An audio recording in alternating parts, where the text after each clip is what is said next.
No, churches shouldn't be recording or streaming church services. Welcome to Ministry Monday on the brand new Andrew Paul Cannon podcast, where we consider issues in ministry, exposition, and theology. I want to thank you for joining me. And before you forget, hit that subscribe button. No, I don't care if you follow me, but I hope to offer something here that will benefit you in your ministry, church, and walk with Christ. Be sure to check out andrewpaulcannon.blog for expository material. If you have any questions or thoughts during this episode or at any time, be sure to send those in. I'm no expert, just a man with thoughts. You don't have to agree with me, but I hope we are sharpening one another like iron sharpens iron. Let's dig in.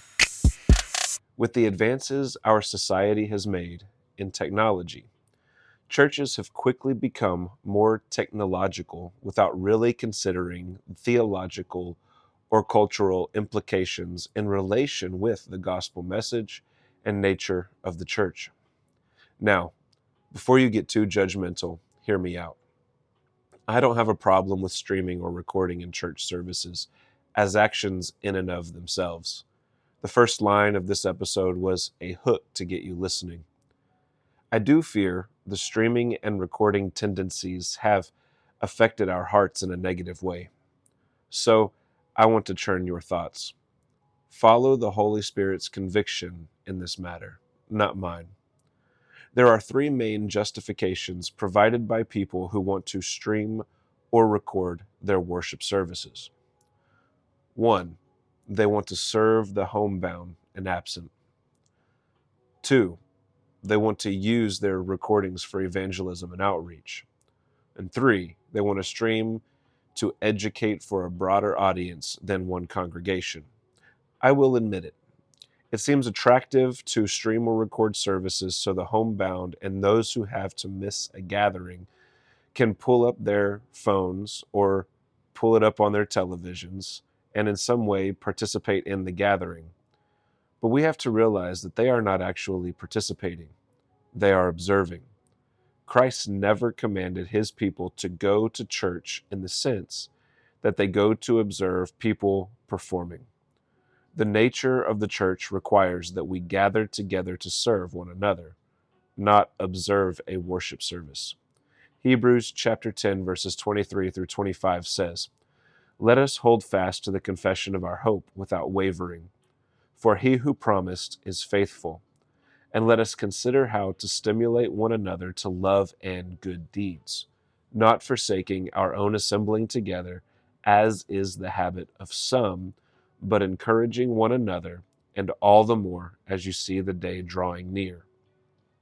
Paul doesn't say, not forsaking our own assembling together, but observing a worship service, all the more as you see the day drawing near. Now, he tells us to stimulate one another to love and good deeds by coming together and encouraging one another. When we stream for the purpose of including the homebound and absent, we insinuate that being part of the church is about the production, not the people. We force our pastors into their offices to develop content rather than minister to the people. We substitute an online service for real human connection. And we effectively isolate the homebound and absent even more and justify it by saying, but we are doing this so they can be included. Just like social media, which was meant to connect people, has effectively created an isolated generation, so streaming and recording has effectively isolated those who can't come to church. And what if we were more like the deacons in Acts 6? What if we stepped up to make sure no one is neglected and everyone had real human connection? Even if we choose to record and develop content, we can't use it to excuse ourselves from actually going to those who can't come to us. I also wonder if streaming and recording actually helps with evangelism and outreach. I know we brag about numbers of views like they actually mean anything. I spent years cultivating a blog and podcast ministry.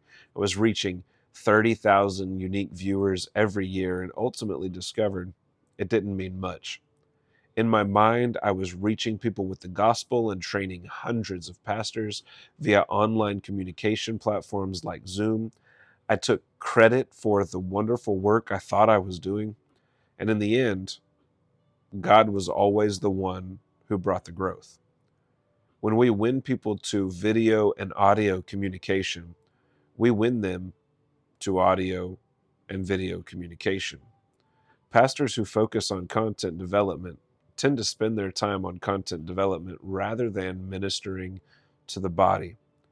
People will plug into church and feel disconnected from their pastors because their pastors are more interested in an online audience than in caring for the body. But people may see the videos and come to church, right? Perhaps, but at that point, they are coming because of a personality, not because they love Jesus and want to plug into a place of service for the good of the church and the glory of Christ. And how will people know what our church services are like if they don't see it online before they come? Why should they? If they step into a church because the video of the church service was good, they are coming because of the production, not out of conviction, which brings me to an interesting point. Read through the entire New Testament. It doesn't say anything about making church services a production. When we stream or record, our minds are on getting the right equipment, making things look good, and making sure our transitions are smooth. We spend way too much money on audio visual equipment and make sure the big man has his 40 minutes of fame every week. We are focused on making a worship service look and feel good and spiritual. When our attention is on these types of things, it's not on Christ. It's certainly not on the present congregation. When we speak, we are speaking for the camera, not to the people. Our applications take on a more general feel rather than specific for the people in our midst. Pastors begin worrying more about how their broader audiences are responding than how they are knowing and serving their own church people. That's why many pastors today see themselves as influencers instead of biblical pastors. Our churches become cults of expertism rather than communities of mutual service. Finally, people will stream to expand their teaching beyond one congregation to a social media, online, or multi-campus audience. This tendency only exacerbates the aforementioned problems.